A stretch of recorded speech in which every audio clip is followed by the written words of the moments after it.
कि बिहार में गठबंधन के साथ चुनाव हो, लेकिन कांग्रेस नेतृत्व में हो, कांग्रेस के बड़े भाई के नेतृत्व में हो। जो लोग हरियाणा और महाराष्ट्र से अभी भी सीख नहीं ले रहे, जिन क्षेत्रीय पार्टी के जिद के कारण आज ये स्थिति हुई। यदि आज नरेंद्र मोदी जी के जुमले, झूठ, तस्लीम और आतंक के खिलाफ लड़ने की कोई आवाज़ है तो मात्र राहुल गांधी और प्रियंका गांधी। हम बिहार के मुद्दों पर आए हैं, इससे बेहतर है हम आपको यह जानकारी दें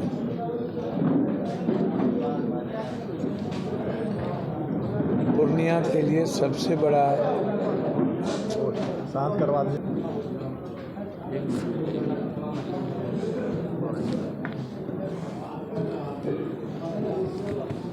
हवाई जहाज, रेलवे, NH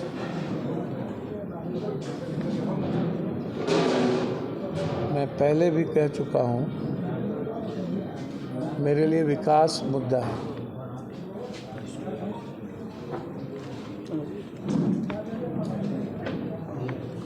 लगातार सदन में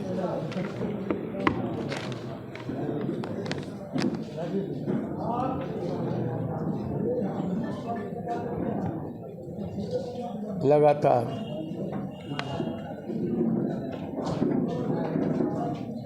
हमारा स्मार्ट मीटर को लेकर के था और हम स्मार्ट मीटर पर जीते हैं। सरकार झुकी है। बिहार में ज़बरदस्ती स्मार्ट मीटर नहीं लगेगा। यह जवाब मंत्रालय के द्वारा हमें दी गई।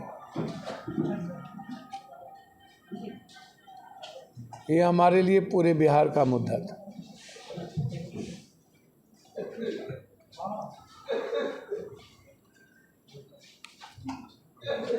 दूसरा मुद्दा पूर्णिया कोर्ट वाशिंग पीठ,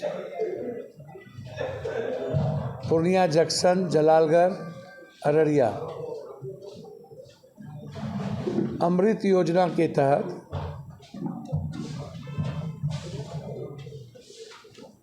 बनमनखी, पूर्णिया कोर्ट,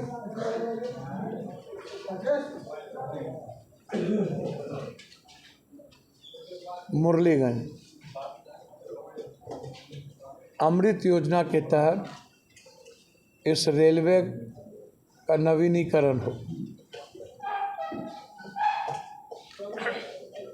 जिसकी शुरुआत हो गई।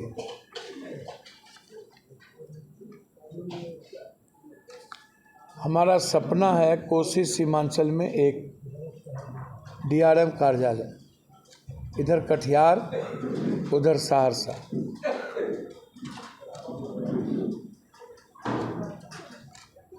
फिर मैं आपको इसकी जानकारी दूं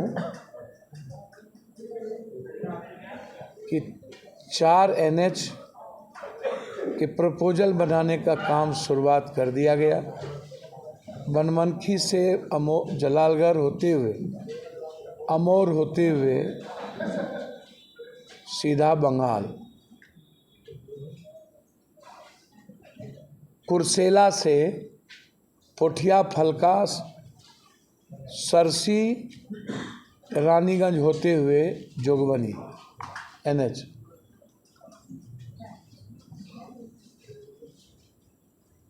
और बेलौरी से सीधा मालदा NH। ये 3 महत्वपूर्ण NH की चिट्ठी माननीय गडकरी जी ने स्वीकृति देते हुए इस DPR बनाने का आदेश दे दिया गया।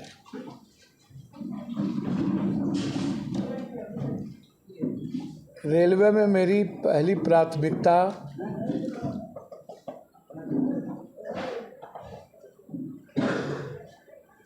जलालगढ़, किशनगंज और जलालगढ़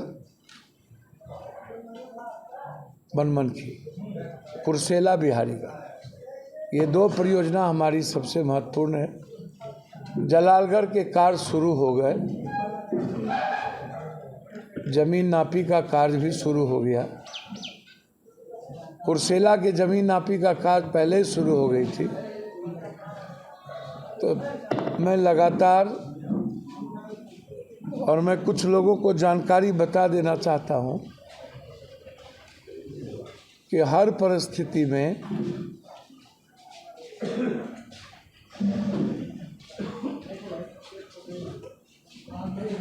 जो हमारी बातचीत हुई, टेंडर निकाल दिए गए। मैं उम्मीद करता हूं कि पूर्णिया से इंडिगो और स्पाइस जेट की शुरुआत दिल्ली, बेंगलोर और कलकत्ता,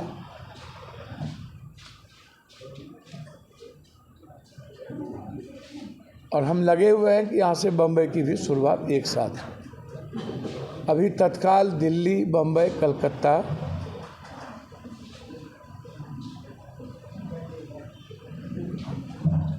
का एक इंडिगो, स्पाइस जेट और सरकार के बीच सहमति बन चुकी है।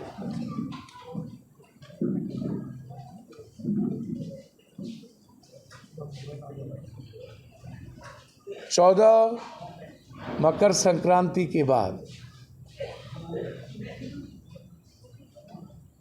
शिलान्यास की प्रक्रिया और मई से अगस्त सितंबर के अंदर उड़ान की प्रक्रिया, ये दोनों हमारी प्राथमिकता है।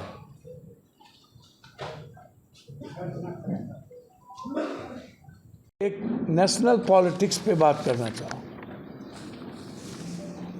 उसमें मैं बार बार एक सवाल कह रहा हूँ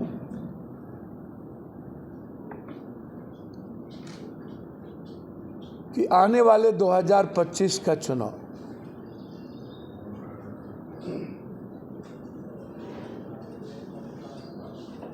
गठबंधन के तहत ही होगा। लेकिन मेरा मानना है, यदि आप बिहार को एक मजबूत सरकार देना चाहते हैं और आप लंबे समय से ऐसे गठबंधन को हरियाणा और महाराष्ट्र से हमको सीख लेनी चाहिए। जो लोग हरियाणा और महाराष्ट्र से अभी भी सीख नहीं ले रहे, जिन क्षेत्रीय पार्टी के जिद के कारण आज ये स्थिति हुई। हरियाणा में आम आदमी पार्टी और कुछ छोटी पार्टी के जिद ने आज 11,672 वोट से हम 9 सीट हारे, 11,672 से, और हमारी सरकार 6 सीट में बन रही थी। अंदाजा कीजिए हम पर क्या बीतता होगा। सरकार बनाने की जो जिम्मेदारी थी उस पर क्या बीतता होगा। महाराष्ट्र में भी हम लोगों ने अपने अपने जिद पर कायम रहे। अब हम लोगों के सामने बिहार का चुनाव प्राथमिकता है। हम चाहेंगे गठबंधन हो, मुख्यमंत्री कोई हो, ये हमारे लिए मतलब नहीं है। वो तय कांग्रेस के नेतृत्व को दिल्ली में करना है। लेकिन चुनाव यदि आप सभी जाति धर्म वर्गों का वोट लेना चाहते हैं, युवाओं का वोट लेना चाहते हैं, जो आज मात्र एक आवाज़ राहुल गांधी जी, चाहे वो जाति जनगणना से जुड़ा सवाल हो, चाहे वो आरक्षण से जुड़ा सवाल हो, चाहे वो रोजगार से जुड़ा सवाल हो, चाहे वो किसानों से जुड़ा सवाल हो। यदि कोई सोल्जर है तो एकमात्र राहुल गांधी, जो सदन से लेकर तूफानों तक, सड़कों तक और मरने तक लड़ रहा। यदि आज नरेंद्र मोदी जी के जुमले, झूठ, तस्लीम और आतंक के खिलाफ लड़ने की कोई आवाज है तो मात्र राहुल गांधी और प्रियंका गांधी। हम चाहेंगे कि बिहार में गठबंधन के साथ चुनाव हो, लेकिन कांग्रेस नेतृत्व में हो। कांग्रेस के बड़े भाई के नेतृत्व में हो।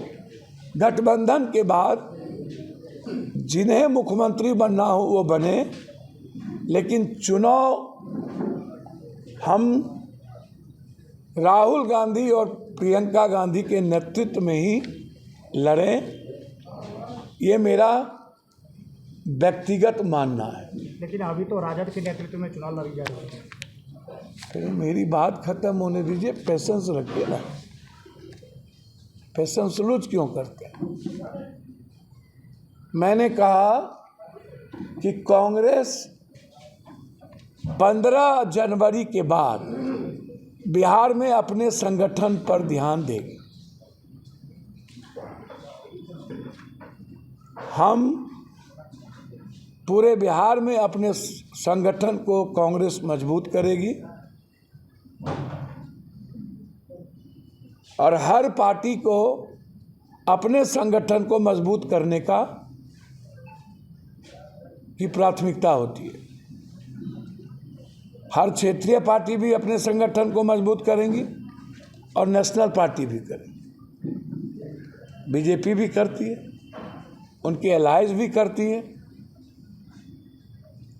तो कांग्रेस तो उत्तर से दक्षिण और पूरब से पश्चिम, नॉर्थ से साउथ और वेस्ट से ईस्ट कांग्रेस ही है, बीजेपी भी नहीं है।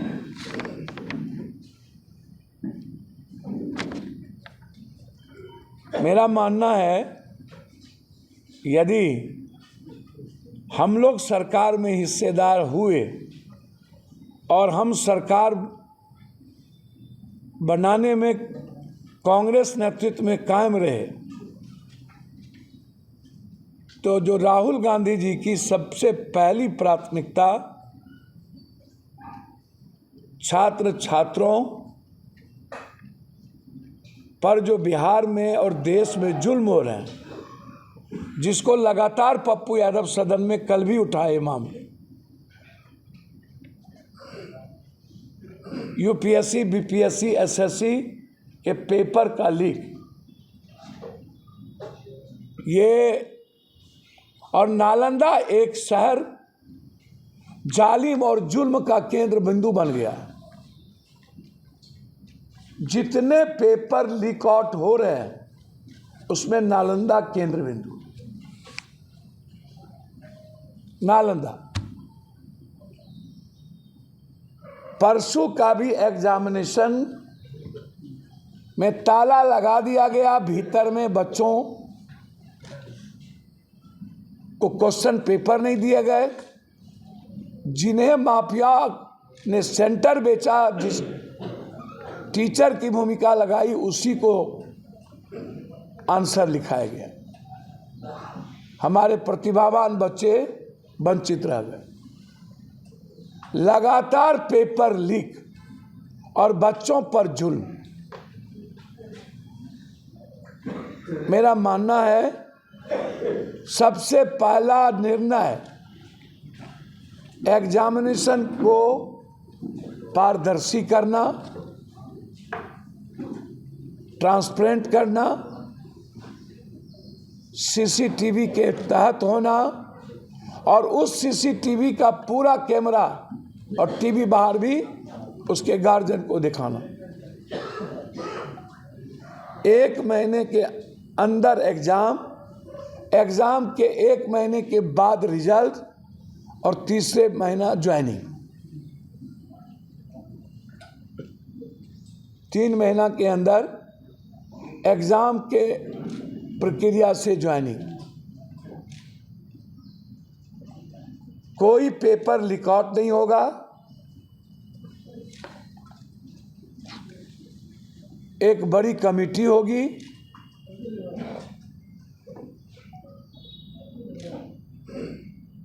और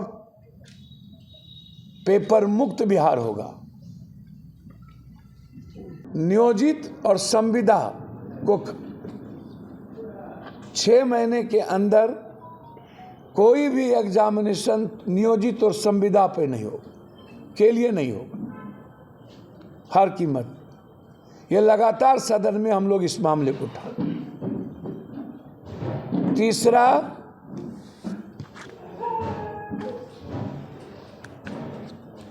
सभी जाति के भी जो बच्चे हैं, सभी जाति धर्म के बेरोजगार बच्चे और बच्ची जो पीजी करके बैठे हैं, उनको 4,000 रुपया मंथली जब तक उसको कोई रोजगार या नौकरी नहीं लगती है। सभी जातियों के वर्गों के बिलो ऑफ गरीबी रेखा के नीचे भूमिहीन परिवार के बच्चियों के लिए जब शादी लगेगी तो हमारी सरकार बनते ही 50,000 रुपया भूमिहीन परिवार के बच्चों को शादी के लिए 6 महीने पहले उनके अकाउंट में डाल दिए जाए। 50,000 रुपया।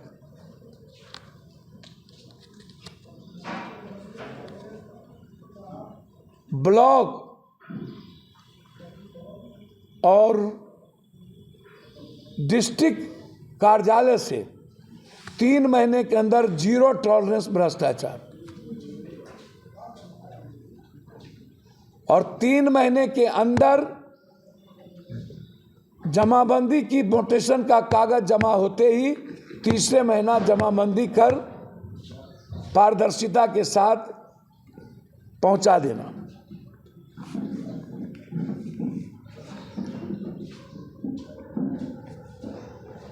बड़ी प्राथमिकता किसानों को लेकर जो कोऑपरेटिव खत्म किया गया है, उस कोऑपरेटिव को 6 महीने के अंदर पुनर्जीवित करेंगे और खाद और बीज किसान को बाजार से नहीं मिलेगा। पंचायत में सरकार कोऑपरेटिव के द्वारा खाद और बीज देगी, किसान को बाजार नहीं जाने दिया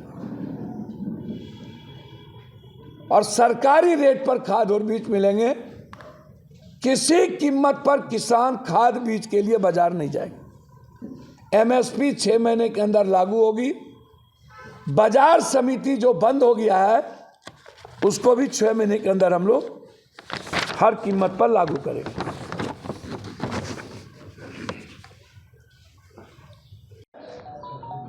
प्राइवेट नौकरी में आरक्षण हम देंगे आते ही।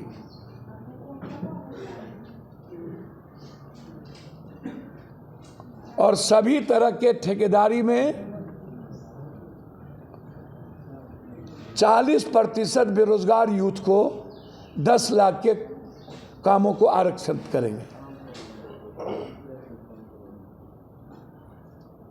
40% 10 लाख को आरक्षित करेंगे। और कल मेरा एडजॉर्नमेंट मौसम होगा बिहार के डोमिसाइल मुद्दों को लेकर। किसी भी कीमत पर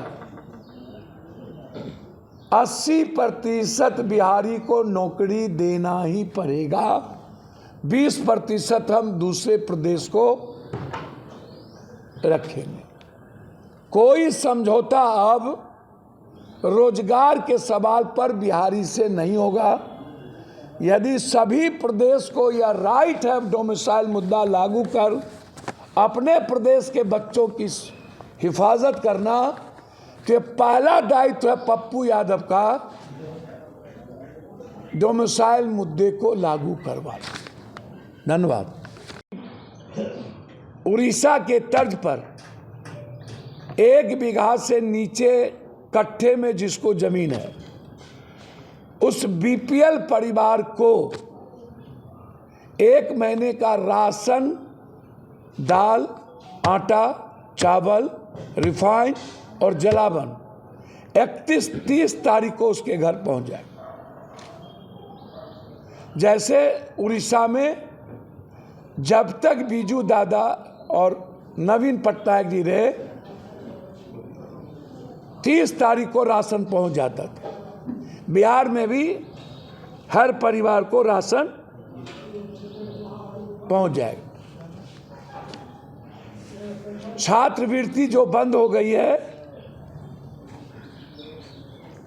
इंटर तक और स्कॉलर ये दोनों चालू किए जाएंगे। कैंसर, किडनी, हार्ट और जांच, ये हर कीमत पर जिस भी जाति की गरीब होगी उसको फ्री होगा, बिल्कुल फ्री, 1 रुपया नहीं लगेगा।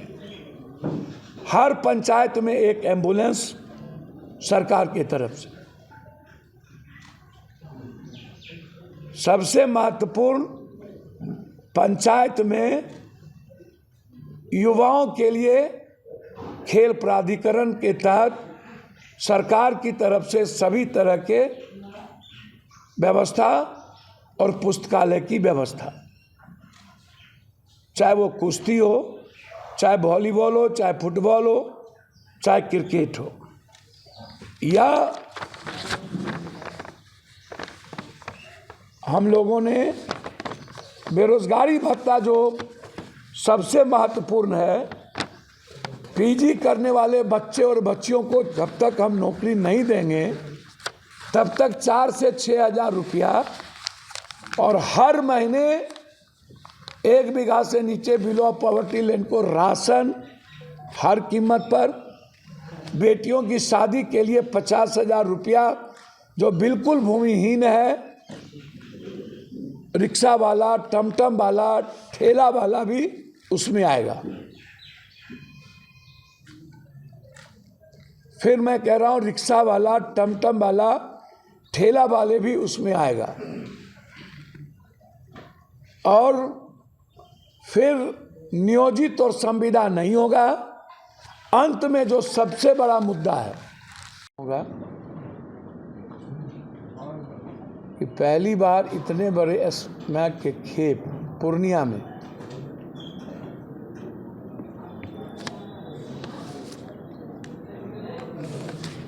जिस तरीके से मैं लगातार नशा मुक्त मुद्दों को लेकर के चल रहे हैं, आज जहर बन चुका है हर घर के युवाओं के लिए। उसी प्रक्रिया में बरसोनी कोचली के महावीर प्रसाद विश्वास के पुत्र रौनक विश्वास, ये कौन है? इसका टेलीफोन नंबर की जांच, किस किस जनप्रतिनिधि से इसका की वार्ता होती है, हम एसपी साहब से आग्रह करेंगे कि ये छोटी मछली है, स्मैक के मामले में बड़ी मछली को किसी कीमत पर पकड़ा जाए। इसमें कई जनप्रतिनिधि भी इन्वॉल्व हैं। 2 महीने का उनका कॉल डिटेल और उनका सीसीटीवी फुटेज और उनके मोबाइल का लोकेशन, कब कब किस किस जनप्रतिनिधि के यहाँ बैठे हैं, मिले हैं और कितने बार जनप्रतिनिधि और उसके परिवार के भाई भतीजा के साथ बातचीत हुई। ये जनप्रतिनिधि कौन है, कौन लोग हैं? जो पूर्व में भी एक गोदाम शराब का सीज हुआ था तब भी उसे दबाया गया था। और फिर